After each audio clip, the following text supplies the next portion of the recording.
জেলা আদালতের মতো স্পর্শকাতর এলাকার সামনেই অবাধে চলছিল নিষিদ্ধ মাদক পাচারের চেষ্টা।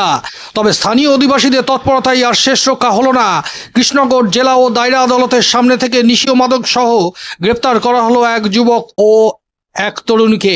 দুপুরবেলায় কৃষ্ণনগর আদালত চত্বরে এক যুবক ও তরুণী বেশ কিছুক্ষণ ধরে সন্দেহজনকভাবে ঘোরাঘুরি করতে দেখেন স্থানীয় বাসিন্দারা।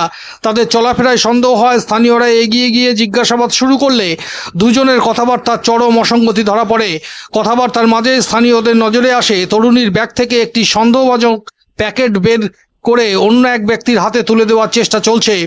ভালো করে লক্ষ্য করতে স্থানীয়রা বুঝতে পারেন ব্যাগে লুকিয়ে রাখা হয়েছে নিষিদ্ধ মাদকদ্রব্য।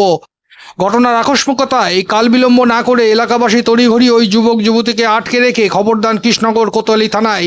খবর পাওয়া মাত্রই কোতোয়ালি থানার পুলিশ দ্রুত ঘটনাস্থলে পৌঁছে ওই দুজনকে আটক করে নিজের হেফাজতে নেয় এবং উদ্ধার করা হয় নিষিদ্ধ মাদক। দিন দুপুরে আদালতের মতো জনবহুল ও সুরক্ষা বেষ্টিত জায়গায় এমন ঘটনার জেরে চাঞ্চল্য ছড়িয়েছে গোটা এলাকায়। দেখুন সেখানকার চিত্র।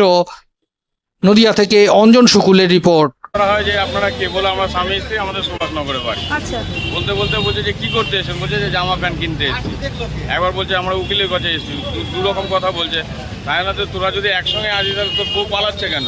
ঠিক আছে, আমি তো ওখানে কথা বলছি, আমার তো নজর এদিকে রয়েছে। মানে এদের সাথে কি আরো কেউ ছিল? ওই তো ওই মহিলা আর ওই ভদ্রলোক, ওই ছেলেটা আর মেয়েটা ছিল। তারপর ওই মহিলা কি করলো, ব্যাগ থেকে একটা এরকম দিয়ে এরকম বলছে। তারপর আমাদের ছেলে পেলে সব তো কোর্টেই রয়েছে। আমি ছেলে পেলে ওরা ভেবেছে আমার সঙ্গে কোনো গন্ডগোল হয়েছে, সেই জন্য ওরা আবার আসতে দেরি করছে। আমি বললাম একটা অপারেশন আছে তোমরা। তারপর আমাদের ছেলে পেলে আসলো, তারপর এখান থেকে ভেতরে এসে দেখলাম যে ওইখানে চরসটা পাওয়া গেল। কি পাওয়া গেছে? চরস চরস চরস আচ্ছা। হিরোইন হিরোইন চরস না হিরোইন, মোটামুটি 20 গ্রামের মতন হবে। আচ্ছা, কি নাম, কোথা থেকে এসে কিছু জানতে পেরেছেন?